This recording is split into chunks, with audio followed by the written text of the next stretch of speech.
I'm Scarlett and I started a permaculture project here on the east coast of Mallorca.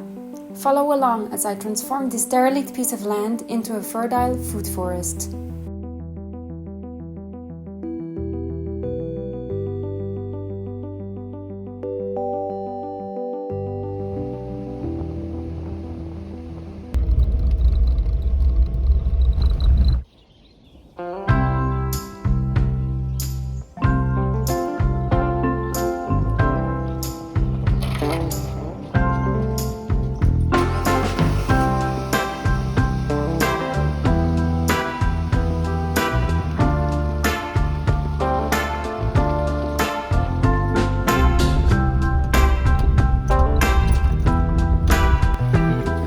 Good morning and welcome back to Sun Selva on this very rainy day.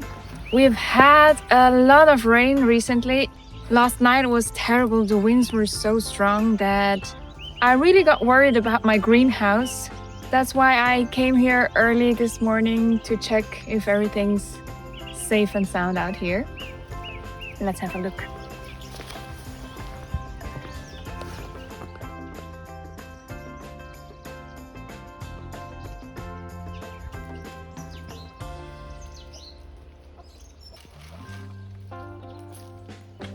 I forgot to buy them new seeds, so they're getting some of my breakfast. You're greedy, huh? You're hungry. Hmm?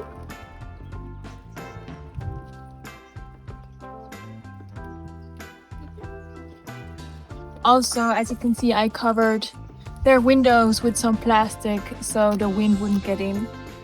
You want more? You want more? There you go.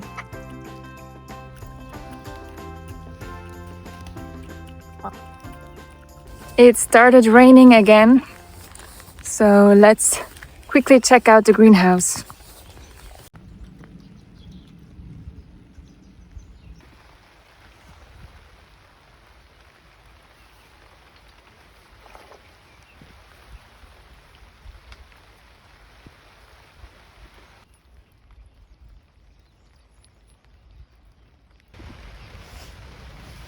Well, I guess it could have been worse. The plastic's still intact and all the plants are fine.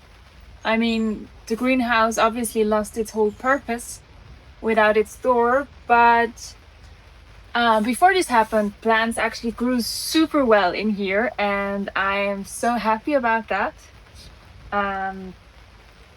Let me show you. So here you can see all the cuttings that I took from my own trees that I planted last year or the year before. So I made an experiment to see which ones are more successful in propagating through cuttings. And my experiment has been quite successful. As you can see, some of them already have put out new leaves. And so these were all just sticks when I put them in. The trees that have been most successful in propagating that way is definitely the poplar, which is this one here. Elderberry that I actually brought in from Switzerland from my parents' garden. It already sprouted. And this one's also quite vigorous. That's the tamarei, the native plant. But almost all the trees that I tried actually show signs of new growth already, some a bit slower than others. So I'm super happy with this experiment and I can highly recommend you to try propagating your plants yourself through cuttings, because once you have a tree or just a branch of a tree, this way of propagating is completely free.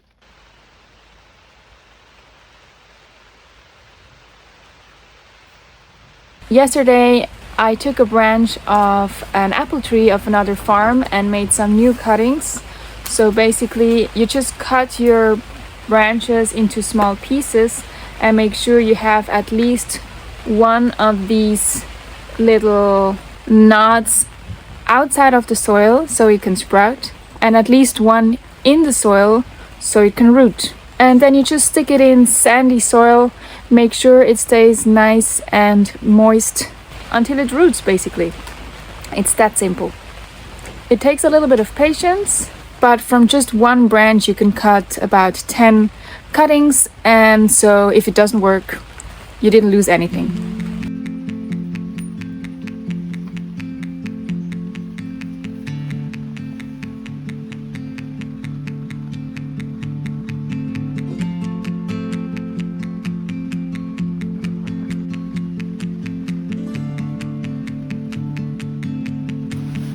I used whatever pots I had, but what works best was these crates.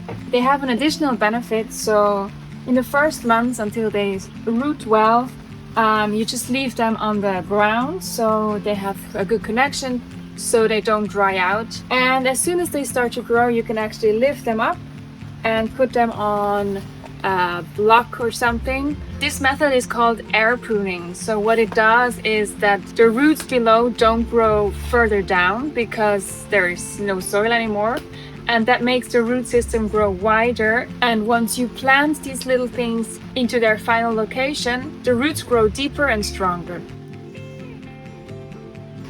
One other benefit this greenhouse has is that I finally have a roof over my head out here when it's raining or winding. It's quite loud in here with the rain, especially with the wind, but this time of the year it actually feels great to just have a place to warm up.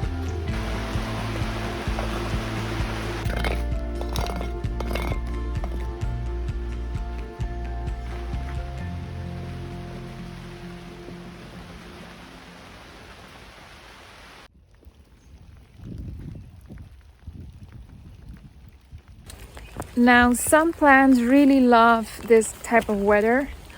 Others obviously don't, especially the bananas. Even if it's like a European variety, these are Canarian bananas, but they really hate the wind. I tried to cover up one, but actually it doesn't really make a big difference. They struggle both. But I did order myself a Christmas present. I ordered another variety of bananas that is supposed to be more resistant to the wind and the cold. So I'm super curious. It should arrive next week actually.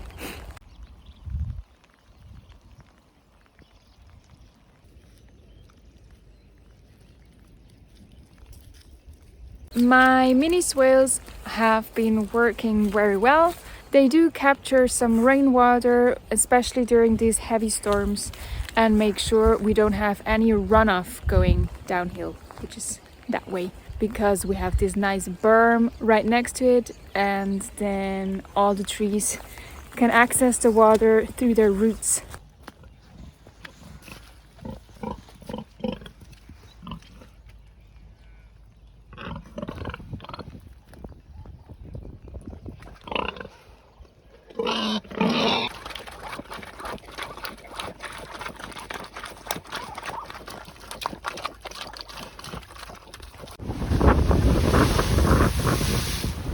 It was super stormy all January and February.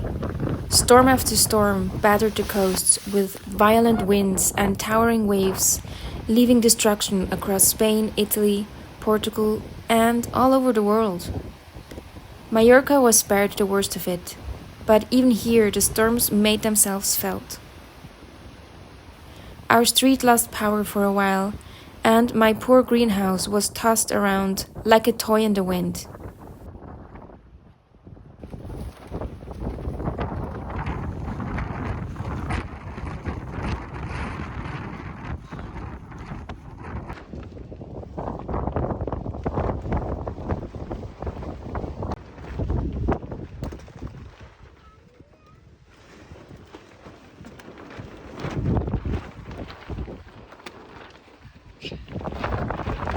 Moments like this are humbling.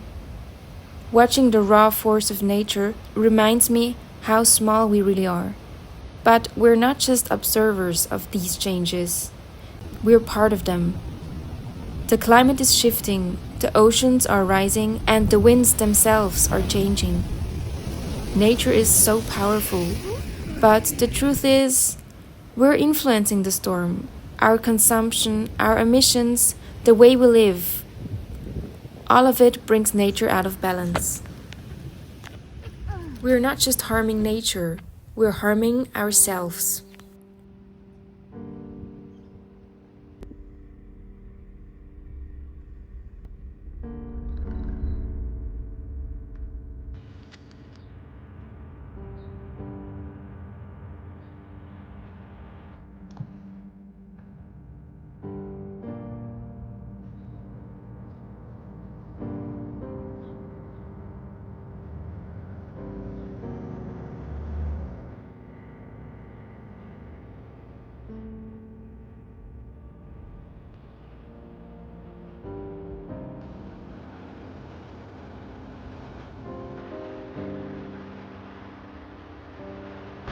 Good morning.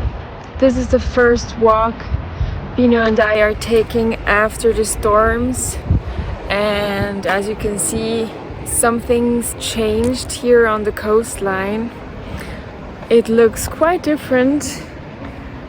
A lot of destruction. Yeah, the sea can be very powerful and a bit scary too. Luckily on my land everything's fine. The greenhouse is still standing so far. My thoughts go to all these people in Italy and Portugal who haven't been as lucky as me. They have a lot of work ahead of them, repairing everything, and I can just imagine how hard that must be.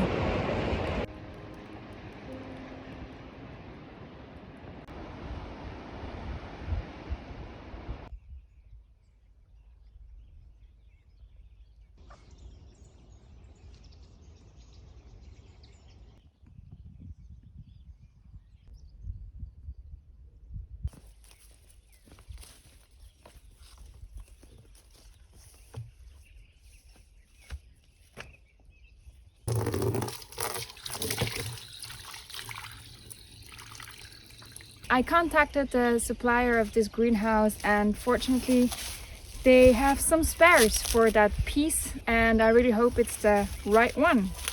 Let's see what they've sent me. That looks about right. At least there's some hinges on here.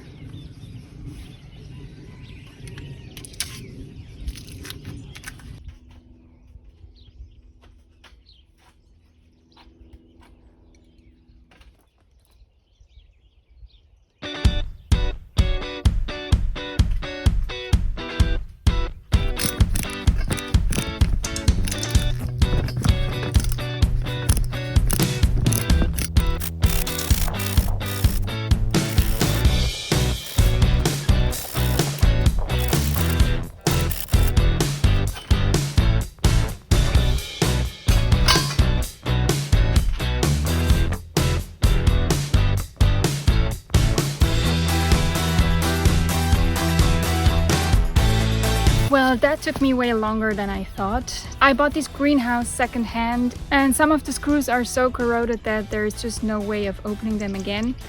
So I had to cut that one open, and I'm still missing one piece to fix the door, but at least it's closing again. I think the reason why the hinges broke is because this thing is the only thing that closes the door, so you kind of have to just move it over. But if some wind comes in from like through the cracks, I guess this just bends open and that's that. So if you have any idea how I can make this lock properly, let me know in the comments.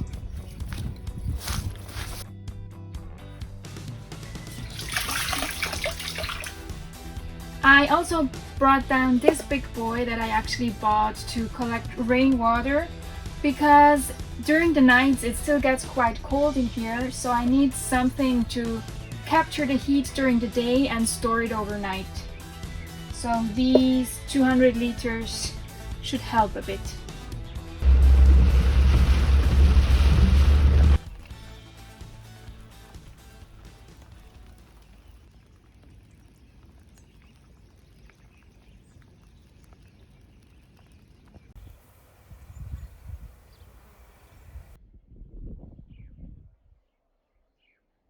The wind has finally slowed down a little bit, so I can finally continue filming. There's not much we're certain about when it comes to climate change, but I think there is one thing we know for sure, that everything will get more extreme. The winds will get stronger, the rains will get heavier, and the drought periods will get longer. So when I made the design for my land, I made sure that I'm prepared as well as possible for any weather extremes. Unfortunately, trees don't grow overnight, so many of the things I have planned aren't protecting me yet, but let me show you what I did to protect myself and my land for climate change.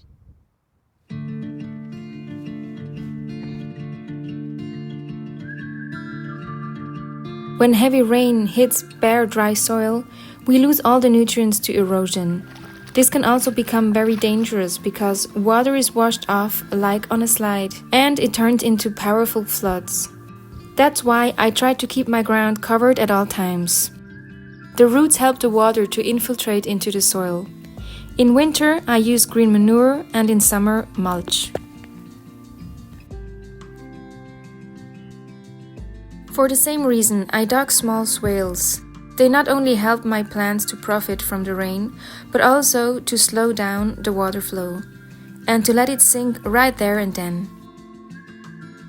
That way it won't end up down on the street like it used to, and where it would block the entrance. I planted a lot of grasses, bushes, and fast-growing trees to create wind barriers. Yes, this will take a couple of years until they work, but by placing them in specific directions and locations, they will slow down the winds in the future. The grasses also help to stabilize the soil to prevent erosion. So what measures did you take to protect yourself from heavy rains, storms, and droughts? Let me know in the comments and let's change ideas. Thank you so much for watching and see you in the next video.